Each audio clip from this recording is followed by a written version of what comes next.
Hey guys, today I wanted to share some of my favorite fail stories from my many baking endeavors, and there have been a lot of failures. I started baking when I was about 7 or 8 years old with my mom, and she shared with me this awesome recipe that I still make all the time. It was handed down to her from my great-grandmother, and it is a recipe for banana chocolate chip muffins, and they are just fantastic. I mean, again, chocolate. How can you go wrong? That recipe I actually entered into the fall fair in my hometown and ended up winning. So that's how I got started with baking, and that is the only win I will share with you in this video. There have been countless fails since then.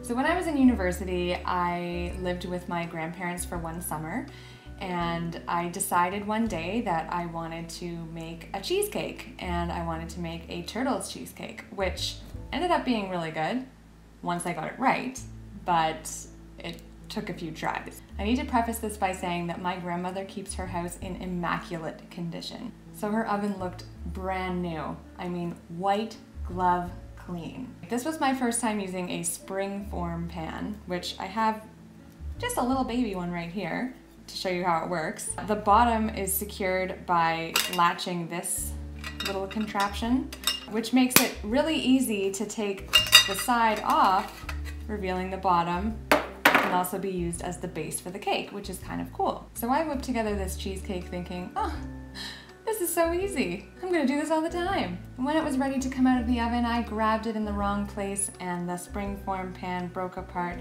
and the bottom just came out and spilled all over the oven.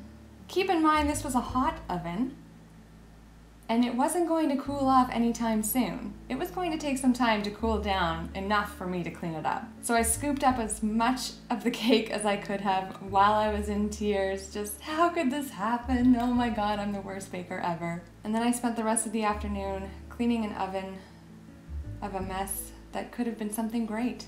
I learned that day that I have a love-hate relationship with the springform pan. The second story I wanted to tell you about also happened at my grandparents' house, and it ended up not being as big as a mess as the first, but I did learn a lot about measuring that day.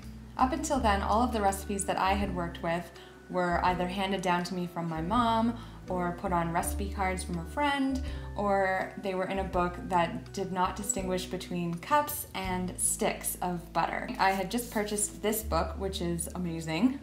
It's a book of brownies! Rather than asking for 1 cup of butter, it would ask for 2 sticks of butter. I had only ever seen this and thought to myself, this must be a stick. It's 4. So when my recipe called for 1 stick of butter, which is half a cup, I put this in, which is 2 cups. Needless to say, the brownies never set. It was a plate of goo. It was delicious goo. It was so buttery and chocolatey and delicious, and I think that my dad, my sister, and I probably could have suffered from heart attacks, but luckily we didn't. We did eat it, and it was delicious, but after I found out that a stick is half a cup and not this, I was mildly horrified. And my last story is something that actually happened a little bit more recently. I was making Nanaimo bars for the first time, and if you've had Nanaimo bars, you know that there are 3 layers: the base, the creamy middle, and the chocolate top. So making Nanaimo bars is a bit of a process because you have to make the base first and then wait for it to cool down, and then you have to make the middle layer and you have to wait for it to cool down, and then you make the top layer. I was very eager that day, and I didn't give myself a lot of time to make this. I'm also a huge klutz in general. I'm always tripping over something, or stubbing my toe on something, or banging my leg against the edge of a counter or table. There is not a day that goes by where I don't get a new bruise just from running into something. So after what I thought was a reasonable time for the second layer to set, I took the pan out of the fridge, immediately tripped, and spilled the entire contents of the second layer all over the kitchen floor. Obviously, these were meant to be for guests, and at this point, I didn't have anything for my guests, which is completely unheard of. Brian, being the optimist, said, "Oh, I think we can probably use it. Just scoop it up off the floor and put it back in. No one will even know."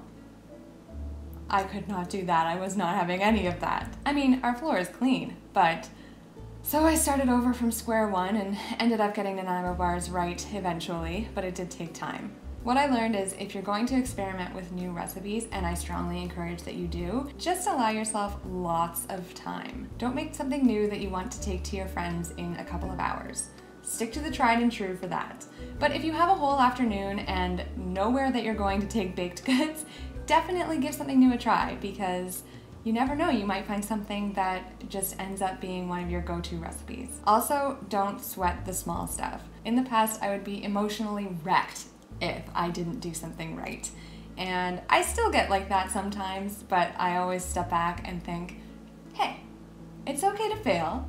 You're not gonna make this mistake again. You might make another one, but you've learned from this mistake. So there you have it, guys. I have failed many times with my baking experiments, and I kind of hope that you do too, to have some stories that you can tell. It just makes the successes that much tastier. Thanks for hanging out with me. Don't forget to subscribe if you haven't, and like this video if you like hearing about my fails. I hope you guys have a great day.